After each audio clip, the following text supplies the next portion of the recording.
Hello students, I am doctor Sadhana Pandey, professor of political science. आज का जो हमारा ई कंटेंट का टॉपिक है वो है फेमिनिस्ट व्यू ऑफ स्टेट। तो चलिए, ये बीए सेमेस्टर सेकंड का मेजर और हमारा जो पेपर है वो है political theory.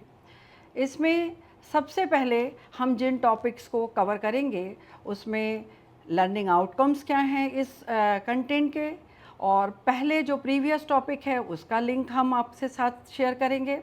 Feminist view of state जो हमारा मेन टॉपिक है उसको हम समझेंगे, उसमें हम इंट्रोडक्शन को देखेंगे, हिस्टोरिकल जो बैकग्राउंड है उसको समझेंगे, फिर जेंडर इशू पर जो भी पॉजिटिव कमेंट्स हैं थिंकर्स के हम उसको देखेंगे।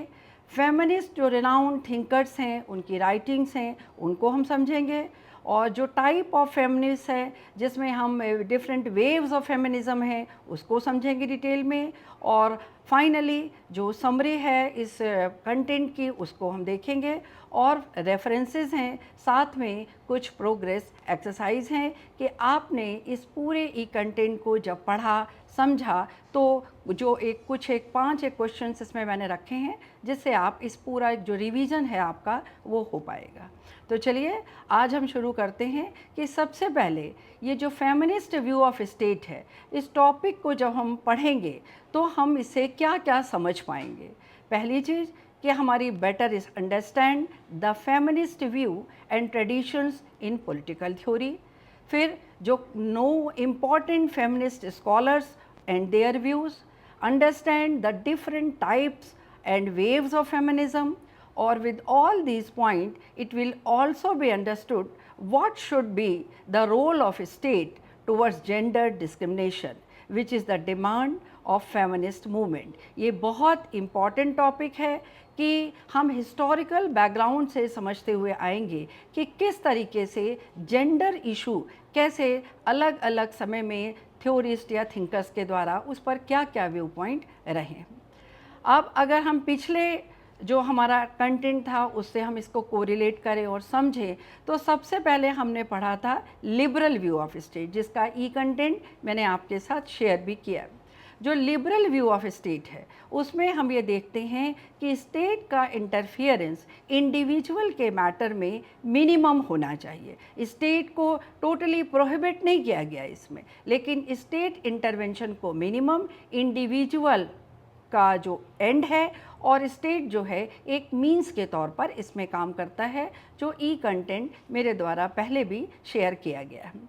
नेक्स्ट हमने मार्क्सिस्ट व्यू ऑफ स्टेट है उसको समझा, और इसके बाद हमने जो सोशलिस्ट व्यू ऑफ स्टेट है उसको समझा। अगर हम मार्क्सिस्ट और सोशलिस्ट व्यू ऑफ स्टेट को देखें तो जहां मार्क्सिस्ट व्यू ऑफ स्टेट में स्टेट को जो फाइनल स्टेज है, जो आइडियल स्टेज है, उसमें एक स्टेटलेस सोसाइटी की बात होती है, एक क्लासलेस और एक स्टेटलेस सोसाइटी को। उसमें स्टेट को एक एक्सप्लॉयटेशन के टूल के रूप में माना जाता है, इसलिए जब आइडियल स्टेज की बात होगी तो स्टेट जो है वो नहीं रहेगा, एक स्टेटलेस सोसाइटी की बात इसमें है। बट जो सोशलिस्ट व्यू ऑफ स्टेट है इसमें यह है कि स्टेट को कहीं ना कहीं स्टेट एक पॉजिटिव रोल में उसमें आता है, और एक वेलफेयर स्टेट का जो कंसेप्ट है कि इंडिविजुअल की लाइफ को बेहतर बनाने में स्टेट किस तरीके से एक पॉजिटिव रोल परफॉर्म करेगा, ये हम सोशलिस्ट व्यू ऑफ स्टेट में है। इसके बाद हमारा जो आज का कंटेंट है, टॉपिक है, उसमें है feminist view of state. Different political ideologies, concept हम पॉलिटिकल थ्योरी में पढ़ते हैं। इसी में एक टॉपिक है फेमिनिस्ट व्यू ऑफ स्टेट, जिसमें कहीं ना कहीं जेंडर इक्वलिटी की बात इसको इस पूरे जो कंटेंट में डिटेल में समझाया गया है। हम इंट्रोडक्शन को देखें तो हमको ये समझना है कि जो डिफरेंट इज़्म हैं, चाहे वो इंडिविजुअलिज़म हो, लिबरलिज़म हो या हमारा कम्युनिज़म हो, ये सारे इज़्म एक एकेडमिक डिस्कशन या डिस्कोर्सेस के बाद आए हैं। But feminist view of state this is only which come along with movement. इसमें हम सबसे पहले ये देखेंगे कि जो फेमिनिस्ट आइडियोलॉजी है, जो व्यू पॉइंट है, उसमें जिस जेंडर इक्वलिटी की बात करते हैं उसमें क्या डिफरेंस है सेक्स एंड जेंडर में, difference between sex and gender.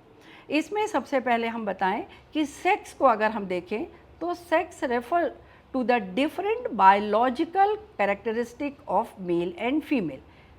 अगर हम जेंडर को देखें तो gender refers to the socially constructed features of women and man. मतलब कि जो सेक्स का जो फीचर है वो बायोलॉजिकल है और जो जेंडर है वो समाज के द्वारा बनाया गया है, जिसमें डिफरेंट बिहेवियर्स हो सकते हैं, नॉर्म्स हो सकते हैं, रोल्स हो सकते हैं। आपने देखा होगा कि ये कहा जाता है कि जो पिंक कलर है वो कहा जाता है ये फीमेल कलर है, तो ये कोई बायोलॉजिकल नहीं है, ये सोसाइटी के द्वारा बनाया गया है। एक इमेज भी हम आपको इसमें दिख रही है जिसमें जो मेल है वो कहीं ना कहीं उसका जो टॉय है वो एक गन के साथ है और जो फीमेल है उसको हम कहीं ना कहीं एक डॉल के साथ दिखाते हैं। तो अगर हम एक फीमेल को एक सॉफ्ट दिखाना चाहते हैं तो ये जो इशू है, ये जो पॉइंट है, ये जेंडर का है और इसी पर पूरा फेमिनिस्ट व्यू जो है इसी को जेंडर इक्वलिटी की बात करता है। तो सबसे पहले तो हम इस प्रेजेंटेशन में, इस लेक्चर में ये समझ लें कि सेक्स जो है वो बायोलॉजिकल है और जेंडर जो है वो सोसाइटल जो एक कंस्ट्रक्ट है बनाया गया वो है। नेक्स्ट अगर हम देखें कि हम अगर फेमिनिस्ट व्यू पॉइंट को अगर हिस्टोरिकल बैकग्राउंड में समझने की कोशिश करें तो हम ये देखते हैं कि जितने भी पॉलिटिकल थ्योरिस्ट हैं, स्पेशली जो वेस्टर्न पॉलिटिकल थॉट है, उसमें हम यहाँ जो जेंडर इशू को उनके द्वारा बिल्कुल इग्नोर किया गया। अब बहुत सारे थ्योरिस्ट हैं, इसमें कुछ रिनाउंड थ्योरिस्ट को मैं यहाँ आपको पॉइंट आउट करूँगी और बताना चाहूँगी, जिसमें सबसे पहला नाम आता है अरिस्टोटल का। Aristotle is known as the father of political science. उसको राजनीति शास्त्र के जनक के रूप में भी अरिस्टोटल को जाना जाता है। बट अरिस्टोटल का जो जेंडर इक्वलिटी पर पॉइंट है, जो व्यू पॉइंट है, वो क्या है कि women and slaves are not fit for citizenship. वे महिलाओं और स्लेव्स को, दासों को एक कैटेगरी में रखते हैं, उनको सिटीजनशिप के लिए वो कैपेबल नहीं मानते। तो ये व्यू पॉइंट है अरिस्टोटल का, जिन्हें father of the political science के रूप में जाना जाता है। नेक्स्ट अगर हम देखें तो रूसो का नाम आता है। रूसो, जिन्हें ओरिजिनेटर ऑफ डेमोक्रेसी कहा जाता है, उनका क्या व्यू पॉइंट है? इतने renowned thinker, originator of democracy, but उनका जो व्यू पॉइंट है वो क्या है कि main and women can not be educated in the same way. ये बता रहा है कि वे महिलाओं और पुरुषों को एक लेवल पर रखकर नहीं सोचते थे। एक बहुत और इम्पॉर्टेंट थिंकर जिनको मैं यहाँ कोट करना चाहूँगी जो हैं नीत्शे। नीत्शे एक जर्मन फिलोसफर हैं, एक रियलिस्टिक थिंकर हैं। उनके बहुत सारे स्टेटमेंट बहुत अलग तरह का उनका व्यू पॉइंट बताते हैं, रियलिस्टिक व्यू पॉइंट, जिसको कई बार काउंटर भी किया जाता है। जैसे एक स्टेटमेंट है उनका कि heaven was an unreal place. इस तरह का रियलिस्टिक थिंकर अगर उसको हम देखें तो जो वुमेन को वो किस तरह से, उनका जो व्यू पॉइंट है वुमेन को लेकर वो क्या है कि equal rights of women are evidence of a society is decline. मतलब अगर महिलाओं को पुरुषों के समान स्थान अधिकार दिया जाएगा तो वो समाज कहीं ना कहीं नीचे की तरफ उसका डिक्लाइन होगा। तो ये व्यू पॉइंट ये बताते हैं कि जेंडर इशू किस तरीके से रेनाउंड पॉलिटिकल थ्योरिस्ट के द्वारा उनका क्या व्यू पॉइंट था, इसको हमने इस स्लाइड में बताने की कोशिश की है। नेक्स्ट अगर हम देखें तो यहाँ मैं ये भी बताना चाहूँगी कि ऐसा नहीं है कि सारे वेस्टर्न फिलोसफर का एक ही तरह का व्यू पॉइंट था। कुछ फिलोसफर्स ऐसे भी हैं जिनमें एक बहुत रिनाउंड नाम आता है जॉन स्टुअर्ट मिल का। इनका बहुत पॉजिटिव कमेंट है ऑन जेंडर इशू पर, और उनका क्या व्यू पॉइंट है कि equal voting right for main and women. ये महिलाओं और पुरुषों के लिए एक समान मतदान के अधिकार का समर्थन करते हैं। नेक्स्ट हमारे और भी एक थिंकर हैं जिसमें हम फ्रेडरिक एंजल्स का नाम लेते हैं, जो कार्ल मार्क्स के एक बहुत खास मित्रों में से रहे हैं, और उनकी एक बुक है the origin of the family, private property and state, और ये भी इक्वल स्टेटस ऑफ वुमेन को सपोर्ट करते हैं। तो पॉजिटिव कमेंट है इनका जेंडर इशू पर, मतलब कुछ थिंकर्स ऐसे हैं जो मेल और फीमेल को इक्वल राइट, इक्वल अपॉर्चुनिटी की बात करते थे। अगर आप देखें कि निश्चित तौर पर मिल के विचारों में जेंडर इक्वलिटी स्लाइटली विजिबल होती है, लेकिन ये भी आप समझिए कि मिल जितना पॉलिटिकल थ्योरी में या ओवरऑल अपनी लिबर्टी और रिप्रेजेंटेटिव गवर्नमेंट के व्यूज़ के लिए जाने जाते हैं, मतलब उनके ये व्यूज़ इतने पॉपुलर हुए कि अगर हम लिबर्टी की बात करें और मिल की लिबर्टी को ना कोट किया जाए तो वो लिबर्टी का व्यू इनकम्प्लीट माना जाता है।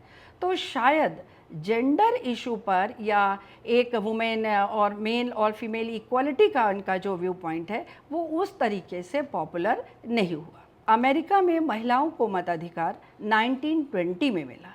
इस रेफरेंस में अगर आप देखें तो भारत जो है काफ़ी प्रोग्रेसिव है। भारत में आज़ादी के बाद 1952 में होने वाले फर्स्ट जनरल इलेक्शन से ही यूनिवर्सल एडल्ट सफरेज या सार्वभौम वयस्क मताधिकार मीन्स मेल और फीमेल को एक समान वोटिंग राइट दिया गया। तो कहने का मतलब ये है कि अगर आप देखोगे तो जो फेमिनिस्ट व्यू पॉइंट है उसमें रिनाउंड वेस्टर्न थिंकर्स ने जेंडर इशू को बहुत ना इग्नोर किया या एक तरीके से नेग्लेक्ट किया, अधिकांश जो पाश्चात्य विचारक हैं। इसके बाद अगर हम देखेंगे कि कुछ रिनाउंड जो फेमिनिस्ट थिंकर्स हैं और उनकी राइटिंग्स को, उसमें जो सबसे पहला नाम आता है वो सिमोन दी बोआर का है जो एक फ्रेंच फेमिनिस्ट हैं। उनकी एक बहुत रिनाउंड राइटिंग है जो सेकंड सेक्स के नाम से जानी जाती है। नेक्स्ट अगर हम देखें तो बेटी फ्रेडमैन हैं जो अमेरिकन फेमिनिन हैं। द फेमिनिन मिस्टिक इनकी एक बहुत रिनाउंड राइटिंग है। मैरी वॉलस्टोनक्राफ्ट जो मदर ऑफ ब्रिटिश फेमिनिज्म के रूप में जानी जाती हैं। ए विंडिकेशन ऑफ द राइट्स ये इनकी बहुत इम्पॉर्टेंट राइटिंग है। कैथरीन मिलेट जो अमेरिकन फेमिनिन हैं और सेक्सुअल पॉलिटिक्स इनकी एक बहुत इम्पॉर्टेंट राइटिंग है। और भी बहुत से रेनाउंड फेमिनिन हैं लेकिन सभी का उल्लेख करना इसमें संभव नहीं है। तो ये कुछ नाम हैं जो हम ज़रूर अपने आंसर राइटिंग में उन्हें शामिल करें। इसके बाद मैं ये बताना चाहूँगी कि जो टाइप्स ऑफ फेमिनिज़म है उसको भी हम यहाँ समझेंगे कि डिफरेंट टाइप्स हैं और उन्हें मैं एक्सप्लेन करूँगी। अगर हम पहला देखें तो लिबरल फेमिनिज़म आता है। लिबरल फेमिनिज़म में दो बहुत इम्पॉर्टेंट थिंकर हैं जिसमें हम और भी रख सकते हैं, लेकिन मेन जो हैं मैरी वॉलस्टोनक्राफ्ट और जॉन स्टुअर्ट मिल जिनकी चर्चा हमने अभी पहले की थी, वे जो हैं लिबरल फेमिनिज़म में एक इम्पॉर्टेंट नाम कोट किए जाते हैं। अगर हम लिबरल फेमिनिज़म के मेन आइडियाज़ को देखें तो ये डिमांड फॉर इक्वल राइट, ये महिला और पुरुष दोनों के लिए समान अधिकारों की मांग करते हैं। Means equality in representation and participation. इसको हमको ध्यान में रखना होगा कि इसको सेमनेस मतलब ये same behaviour, same rights, same opportunity, equality की बात करते हैं मेल और फीमेल के लिए। Equality in principle both in participation and representation. दूसरा जो टाइप आता है फेमिनिज़म का, उसमें अगर हम देखें तो सोशलिस्ट फेमिनिज़म है। और इस आइडियोलॉजी के जो फेमिनिस्ट हैं वो इम्प्रेस्ड बाय मार्क्स आइडियोलॉजी और मार्क्सिस्ट आइडियोलॉजी से ये इंस्पायर्ड हैं या इम्प्रेस्ड हैं, और ये पूरे फेमिनिस्ट इशू को क्लास के एंगल से देखते हैं। इसमें जो इम्पॉर्टेंट नाम आता है उसमें एंजल्स का, जिसको हमने पहले भी डिस्कस किया था। अगर मेन आइडियाज़ हम देखें तो ये largely impressed by Marxist traditions और जो who look at the entire feminist issue from a class perspective.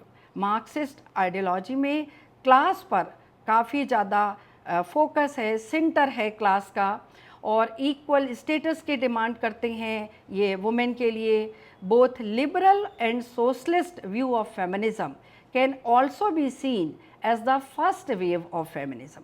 Feminism की जो मेन 4 वेव्स हैं जिसमें पहली वेव या लहर के रूप में हम सोशलिस्ट और जो हमारा लिबरल फेमिनिज़म है उसको शामिल कर सकते हैं। अब fight for women basic rights के लिए इन्होंने फ़ाइट किया, जिसमें प्रॉपर्टी राइट है, डिग्निटी ऑफ वुमेन है, ये सारी बातें सोशलिस्ट फेमिनिज़म के अंतर्गत आती हैं। सोसाइटी में जो मार्क्सिस्ट आइडियोलॉजी है वो हमेशा से इस बात पर फोकस करती रही कि दो क्लास होते हैं, एक हैव और एक हैव नॉट। एक जिसका मीन्स ऑफ प्रोडक्शन पर पूरा कंट्रोल है और दूसरा जो उसने अपने स्लेव के रूप में या जिसके पास रिसोर्सेज नहीं है, हैव नॉट्स के रूप में है।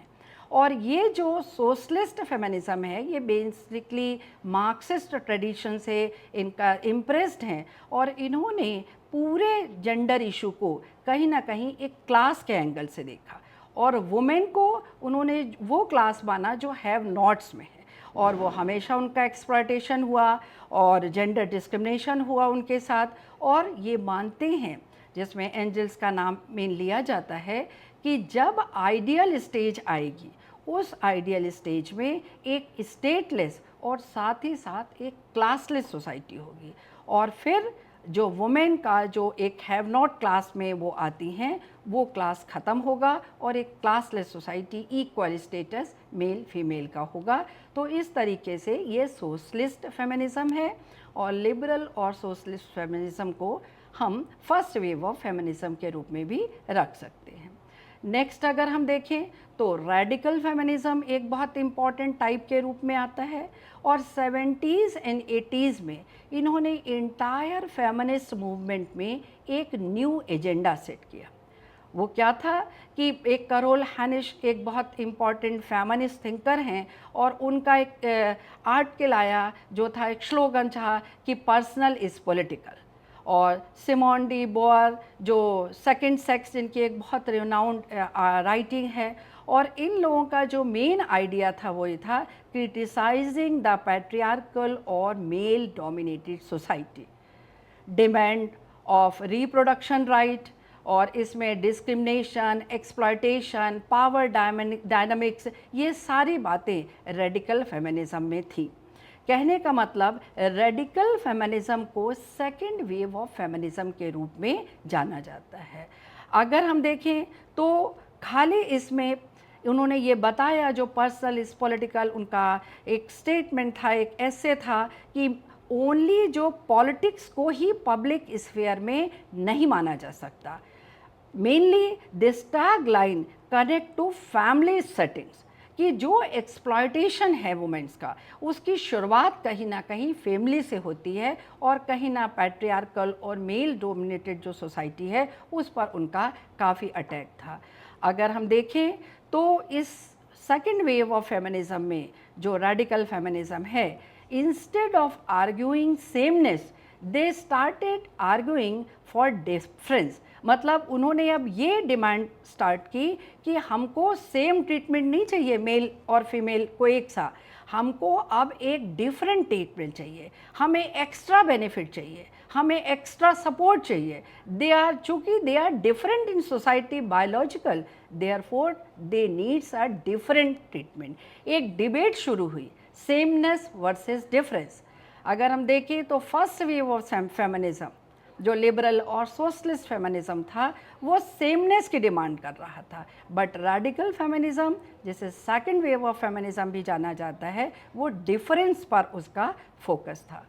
थर्ड अगर टाइप देखें हम तो आता है पोस्ट मॉडर्न फेमिनिज्म और आफ्टर 1990s में रेबेका वॉकर एक बहुत रिनाउंड नाम आया और उनका एक आर्टिकल था बिकमिंग द थर्ड वेव। अब gender struggle on the basis of race, class, caste and ethnicity.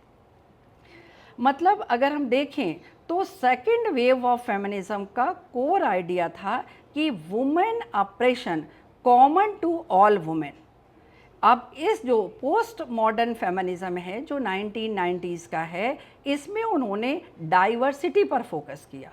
उनका ये कहना था कि नहीं, केवल वुमेन ऑपरेशन को टारगेट करने से हम पूरे वुमेन कम्युनिटी को एक साथ नहीं देख सकते।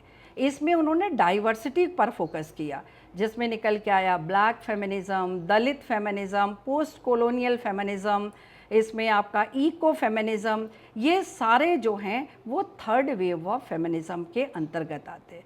कहने का मतलब कि वुमेन ऑपरेशन के साथ साथ अगर आप देखोगे एक महिला, तो महिला होने के साथ साथ तो एक्सप्लॉयटेशन है ही है, लेकिन अगर वो महिला अनएजुकेटेड है तो और लेवल बढ़ जाता है एक्सप्लॉयटेशन का। अगर वो दलित है, किसी दूसरी कम उससे है, तो और एक्सप्लॉयटेशन है। रेस का डिस्क्रिमिनेशन है, कास्ट का है, एथनिसिटी का है, तो बहुत सारे और लेयर्स आ जाते हैं इसमें। तो केवल वुमेन ऑपरेशन की जेंडर डिस्क्रिमिनेशन होता है, इससे इस पूरे इशू को पर बात नहीं हो सकती है। तो इस वेव में जो थर्ड वेव ऑफ फेमिनिज्म कहलाता है, इसमें कहीं ना कहीं आपकी जो बात थी कि डाइवर्सिटी पर फोकस है, और इन्होंने फेमिनिज्म में यूनिटी का जो अप्रोच था उसको रिजेक्ट किया और अलायंस अप्रोच को एडॉप्ट किया। और इसमें फेमिनिस्ट ये भी बात मानी जाती है कि कई सारी लेयर्स आ जाने से, क्लास है, कास्ट है, एथनिसिटी है, रेस है, कहीं ना कहीं यूनिटी एंड पॉलिटिक्स जो डाइवर्सिटी एलिमेंट की एंट्री के कारण फेमिनिज्म में थोड़ा सा ये मूवमेंट वीक हुआ, ऐसा भी माना जाता है। नेक्स्ट जो आती है, जिसको हम फोर्थ वेव ऑफ फेमिनिज्म के रूप में जानते हैं, जो आफ्टर 2010 के आसपास का है। और इसमें कीरा कोक्रेन जो है एक बहुत रिनाउंड नाम था, और इनका एक आर्टिकल था ऑल द रेबल वुमेन, और ये एक ब्रिटिश नॉवेलिस्ट भी हैं। और इनके मेन व्यूज़ थे कि harness digital media to correct, defined by technology, Facebook, Twitter, Instagram, YouTube. इस फेज़ में जो इसका चेंज हम देखते हैं कि women work place, family and other places पर जो उनके साथ सेक्सुअल हैरेसमेंट, बॉडी शेमिंग, ये जितने भी इंसिडेंट हुए, उनको उन्होंने सोशल मीडिया पर बोल्डली शेयर करना शुरू किया। अभी तक वो इन बातों को बोल्डली सामने नहीं रख पाते थे। एक बहुत इम्पॉर्टेंट एग्जाम्पल है इसका मी टू मूवमेंट। तो जो फोर्थ वेव ऑफ फेमिनिज्म है, इसमें कहीं ना कहीं जो वुमेन के साथ जो एक्सप्लॉयटेशन है, उसको उन्होंने एक पब्लिक फोरम पर सोशल मीडिया के माध्यम से सामने लाना शुरू किया। एक संकोच जो था उसको ख़त्म किया गया कि जब तक बात सामने नहीं लाई जाएगी तब तक शायद उसको काउंटर नहीं किया जा सकता, समझाया नहीं जा सकता है। तो ये जो है फोर्थ वेव ऑफ फेमिनिज्म के रूप में जाना गया। तो इस तरीके से अगर आपने देखा तो हमने लिबरल फेमिनिज्म, सोशलिस्ट फेमिनिज्म जो मार्क्सिस्ट ट्रेडिशन से इम्प्रेस्ड है, फिर हमने रेडिकल फेमिनिज्म, इसके बाद हमने जो फोर्थ वेव ऑफ फेमिनिज्म है, इन चारों टाइप्स को हमने पढ़ा और सभी वेव्स को भी हमने इसमें समझा। तो अगर हम अब इस पूरे ई कंटेंट को, अपने आज के लेक्चर को कंक्लूड करें, तो हम इसको कंक्लूजन में कह सकते हैं कि all feminist are unanimous on the fact that this me और our issues and the state must be concerned about them. ये हमारे मुद्दे हैं और राज्य को इस पर ध्यान देना होगा। There is a different in nature, manner or method, but all feminists definitely want reforms और change, पहले फैमिली में, देन फिर सोसाइटी में एंड स्टेट। तो ये कंक्लूज़न है कि डिफरेंस हो सकता है, मैनर में हो सकता है, नेचर में हो सकता है, मेथड में हो सकता है, लेकिन जो महिलाओं के मुद्दे हैं उसको सुनना होगा और रिफॉर्म्स करने होंगे। इसकी शुरुआत पहले परिवार से, फिर समाज से और फिर स्टेट के लेवल पर भी सारे एफर्ट्स होने चाहिए। और अगर आप देखें तो रेफरेंस में डिटेल में आपको इस टॉपिक को पढ़ना है तो अच्छी बुक है, सिंपल लैंग्वेज में है, ओपी गाबा की and introduction to political theory. Bhargava, Rajeev Bhargava और अशोक आचार्य की भी एक बुक है, पॉलिटिकल थ्योरी एंड इंट्रोडक्शन, वो भी पढ़ी जाती है, स्टूडेंट्स पढ़ते हैं उसको। और एक और भी बुक है जो बहुत अच्छी है, बहुत रीसेंट उसका एडिशन भी है, अभयानंद की concept and debates of political theory. ये सारी बुक्स हम और डिटेल में स्टडी के लिए पढ़ सकते हैं। कुछ वेब लिंक्स हैं जिसमें ईपीजी पाठशाला है, ई ज्ञान कोश है, और एनपीटीईएल के भी कई सारे कोर्सेज आते हैं पॉलिटिकल थ्योरी पे, तो हम डिटेल स्टडी के लिए उसको भी पढ़ सकते हैं। अगर हम इस पूरे लेक्चर को समराइज़ करें कि आज के इस पूरे कंटेंट से आपने क्या सीखा, पहले शुरुआत में हमने ये समझा कि difference between sex and gender. Sex एक बायोलॉजिकल एक है, और जेंडर जो है एक सोसाइटल जो कंस्ट्रक्ट है, बनाया गया है समाज के द्वारा, और पूरा फेमिनिस्ट का जो फोकस है वो जेंडर डिस्क्रिमिनेशन के ऊपर है। दूसरा जो है the view of leading western political theorist on gender equality, जिसे मैंने रिनाउंड थिंकर्स के जो एक नेगेटिव अप्रोच था, एक जेंडर डिस्क्रिमिनेशन की बात थी, साथ ही साथ जो पॉजिटिव कमेंट थे उसको आपके सामने रखा। फिर हम देखें renowned feminine and their writings, वो हमने शेयर किया आपके साथ। टाइप्स ऑफ फेमिनिज्म, जिसमें हम waves of feminism, different waves of feminism, इसको आपने समझा। और ओवरऑल जो फेमिनिस्ट व्यू है स्टेट का, इसको हमने समझा। तो मे भी आपको ये टॉपिक समझ आया होगा। अब एक रिवीजन के तौर पर हम जो है कुछ क्वेश्चंस आपके सामने रखते हैं, और ये आपका एक प्रोग्रेस एक्सरसाइज होगा जो इसी पूरे ई कंटेंट को आपको रिवाइज भी कराएगा, और आपने कितनी अच्छी तरीके से इसको सुना और समझा, तो इससे आप अपने को भी जज कर पाएंगे।